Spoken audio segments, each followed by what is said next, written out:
আসসালামু আলাইকুম। সবাইকে পবিত্র ঈদ উল ফিতরের শুভেচ্ছা জানাচ্ছি। ঈদ মোবারক। আশা করছি আপনারা সবাই অনেক ভালো আছেন। কক্সবাজার ভ্রমণ সিরিজের দ্বিতীয় পর্বে আপনাদের সবাইকে স্বাগত জানাচ্ছি। আমরা এর আগের দিন ছিলাম কলাতলিতে অবস্থিত সেন্ট মার্টিন রিসোর্টে। রিসোর্টের কিছু জিনিস আমাদের কাছে ভালো লাগেনি, এই জন্য আজকে ঈদের দিনে আমরা রিসোর্ট চেঞ্জ করেছি। আমরা এখন আছি নিটল বে রিসোর্টে। আমরা প্রথমে ব্রেকফাস্ট করব, তারপর আমরা হোটেলে চেক ইন করব।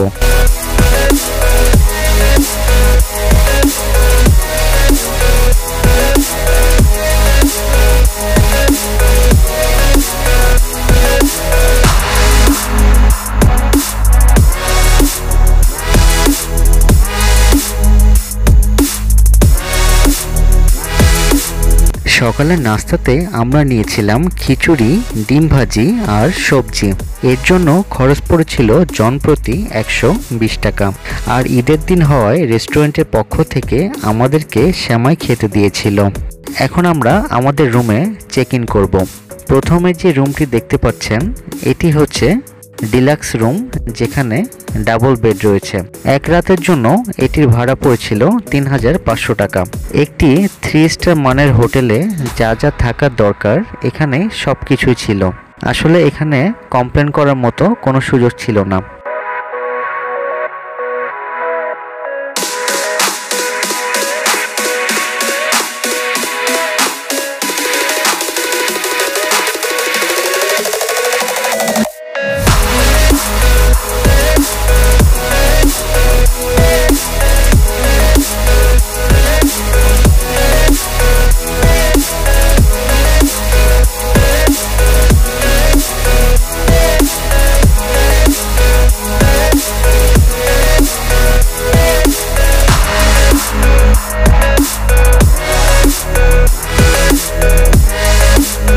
এটির ওয়াশরুমও যথেষ্ট পরিষ্কার ও পরিপাটি ছিল। আর এখানের টয়লেট্রিজ যেগুলো দেওয়া দরকার ছিল সবগুলোই অ্যাভেলেবেল ছিল।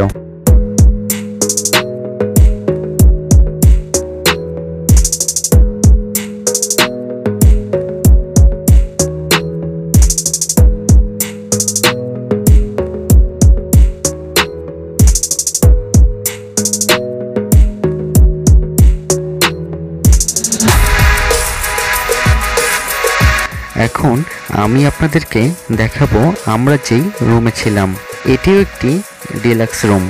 এখানে সব কিছুই একই রকম ছিল, শুধুমাত্র 2টি বেডের পরিবর্তে এখানে একটি কিং সাইজ বেড ছিল, যেখানে আপনারা অনায়াসে 2 জন থাকতে পারবেন। চাইলে সাথে একটি বেবিও রাখতে পারবেন। এক রাতের জন্য এই রুমের ভাড়া পড়েছিল 3000 টাকা। আর আমাদের 2 রুমের সাথেই কমপ্লিমেন্টারি ব্রেকফাস্ট ফ্রি ছিল।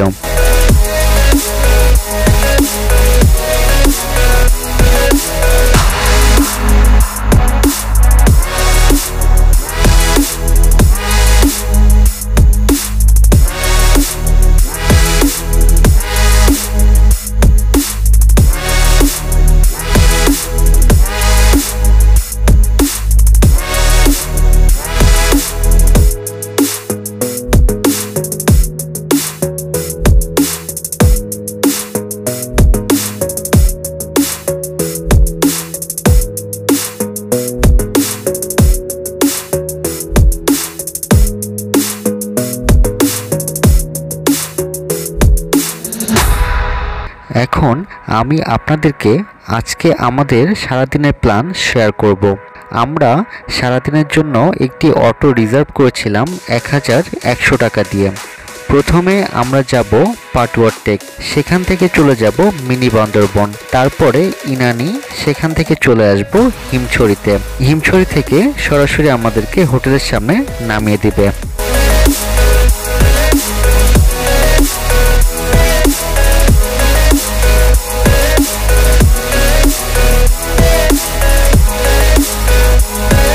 আমরা পাটুয়ারটেকে পৌঁছেছিলাম 12:30টার দিকে। আমরা একজন ফটোগ্রাফারকে ভাড়া করেছিলাম কিছু ছবি ওঠানোর জন্য। আপনারা যখন কোনো ফটোগ্রাফারের সাথে কথা বলবেন অবশ্যই কতগুলো ছবি তুলবেন সেটি বলে নেবেন আর দামটাও নির্ধারণ করে নেবেন। আসসালামু আলাইকুম, পাটুয়ারটেক থেকে আপনাদের সবাইকে স্বাগত জানাচ্ছি। আজকে আমাদের সারাদিনের প্ল্যান হচ্ছে পাটুয়ারটেক, ইনানি, হিমছড়ি আর মিনি বান্দরবন ঘোরা। সেই সূত্র ধরে প্রথম স্পট আমাদের পাটুয়ারটেক। সো এখন আপনাদেরকে পাটুয়ারটেক সুন্দরভাবে দেখানোর চেষ্টা করব, আমাদের সাথেই থাকুন।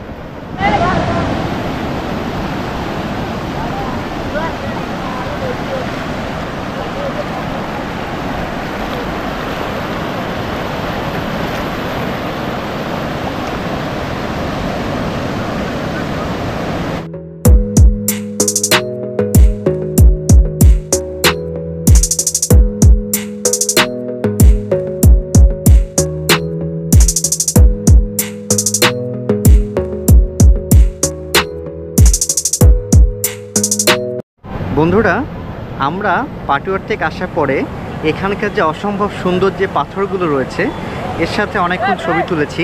তারপরে সমুদ্রের মাঝেও চলে গিয়েছিলাম যতদূর যাওয়া যায়, যদিও এখন জোয়ারের সময় চলছে। খুবই ভালো কিছু মুহূর্ত কেটেছে আমাদের। এখন আমরা এখান থেকে চলে যাব ইনানি বিচের দিকে, আমাদের সাথেই থাকবেন।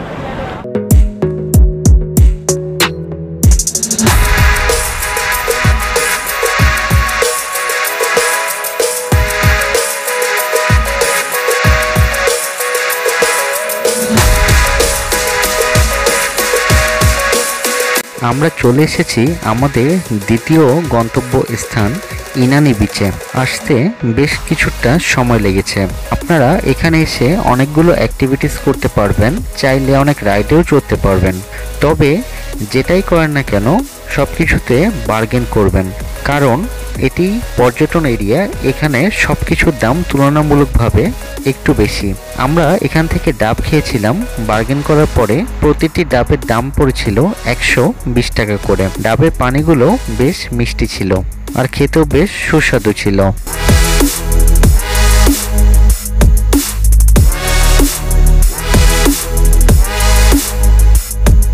আমরা এখন যাচ্ছি আমাদের পরবর্তী গন্তব্য মিনি বান্দরবনে, যেটি কক্সবাজারের নতুন একটি ট্যুরিস্ট প্লেস।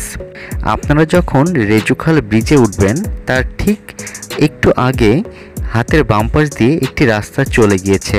এই রাস্তা দিয়ে 5 মিনিট গেলেই আপনারা মিনি বান্দরবনের দেখা পেয়ে যাবেন। এটি মূলত একটি পাহাড় যেটিতে উপরে যাওয়ার জন্য উপযুক্ত করা হয়েছে।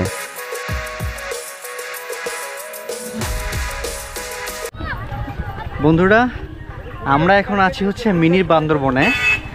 এইটা মূলত আপনারা যখন মেরিন ড্রাইভ রোড দিয়ে যাবেন, রেজুখাল যে ব্রিজটা আছে ব্রিজের একটু আগে হাতের বাম পাশে চলে এসেছে। এটা মূলত অনেক বড় একটা পাহাড়, এই জন্য একে মিনি বান্দরবন নাম করা হয়েছে। যদি আমি আপনাদেরকে নিচের দিকে দেখাই, এই দেখেন অটো দাঁড়ায়, সেটা হচ্ছে নিচে। আর এদিক থেকে আমরা চলে এসেছি, আর এই রুটটা ধরে আমরা উপরের দিকে যাব। এর উপর থেকে নাকি চারিপাশটা অনেক সুন্দর দেখা যায়, এই জন্য আমরা যাচ্ছি। তবে এই পাহাড়ে উঠতে গেলে মোটামুটি একটু আপনাদের স্ট্যামিনা থাকতে হবে, বেশ কষ্ট হয়।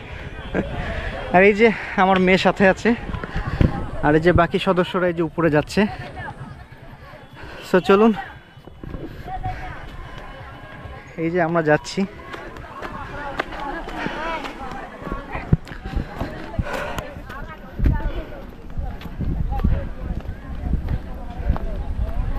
এই দেখেন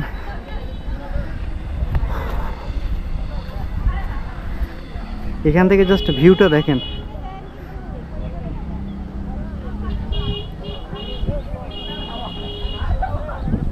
কিছুক্ষণ একটু রেস্ট নিয়ে আবার চলছি উপরের দিকে। এই যে এই ভিতর দিয়ে গেলে একটু রিস্কটা কম থাকে। এই যে আমরা এখন যাচ্ছি,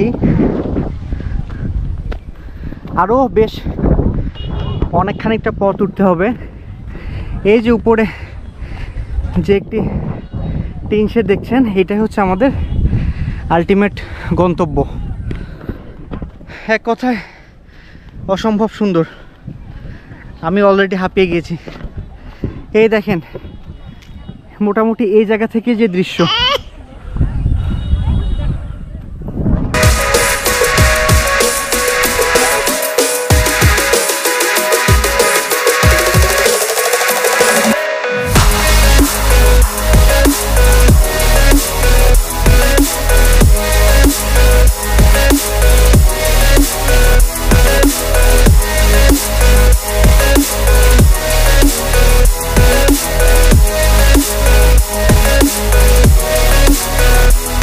প্রায় আধা ঘন্টা এত কষ্ট করে পাহাড়ে ওঠার পরে যখন এই দৃশ্যটা দেখেছিলাম, পিছনের যত কষ্ট ছিল সব দূর হয়ে গিয়েছিল। আর এই দৃশ্যটি এক কথায় অসাধারণ। আপনারা কক্সবাজারে আসলে অবশ্যই মিনি বান্দরবন একবারের জন্য হলেও ঘুরে যাবেন। বন্ধুরা আমরা এই যে মিনি বান্দরবন ঘোরা শেষে এখন নিচের দিকে যাচ্ছি। এই জায়গাটি অসম্ভব সুন্দর।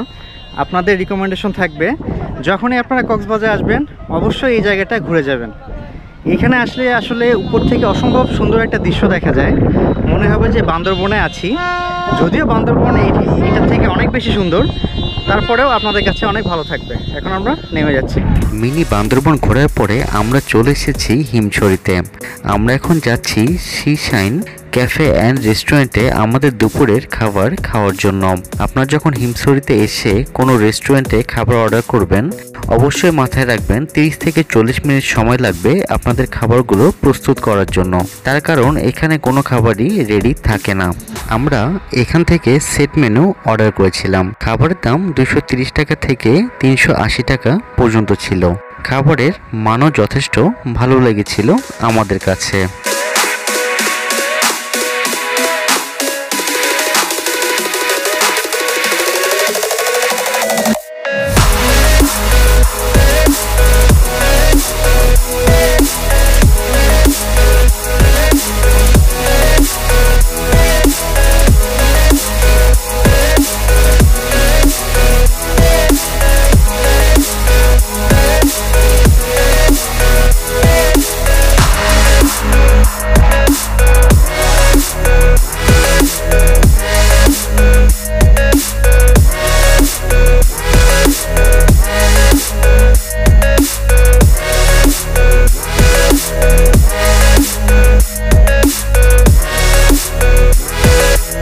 বন্ধুরা আমরা দুপুরে খাবার শেষ করে এখন যাচ্ছি হিমছড়ি ঝর্ণা ও ইকো ট্যুরিজম কেন্দ্রে। এটির জন্য আমাদের এন্ট্রি ফি লেগেছিল জনপ্রতি 30 টাকা। প্রথমে আমরা যাচ্ছি ঝর্ণা দেখার জন্য।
হিমছড়ি ঝর্ণা দেখার পরে আমরা এখন যাচ্ছি হিমছড়ি পাহাড়ের উপরে। আমাদেরকে এই পাহাড়ের উপরে ওঠার জন্য অনেকগুলো সিঁড়ি বেয়ে উঠতে হবে। আপনাদের মধ্যে যাদের হার্টের রোগ অথবা অন্য কোনো শারীরিক জটিলতা রয়েছে তাদেরকে রিকমেন্ডেশন থাকবে এই পাহাড়ে না ওঠার জন্য। তার কারণ এখানে ওঠার জন্য বেশ অনেকটা শক্তির প্রয়োজন হয় আর অনেকটা ক্লান্ত লাগে। তবে যখন আপনারা একবারে চূড়ায় উঠবেন তখন যে দৃশ্যটা দেখতে পারবেন সেটি দেখার পরে আপনার পিছনে যে এতগুলো সিঁড়ি বেয়ে উপরে উঠেছেন, এত কষ্ট হয়েছে, সেই কষ্ট কিছুই মনে থাকবে না।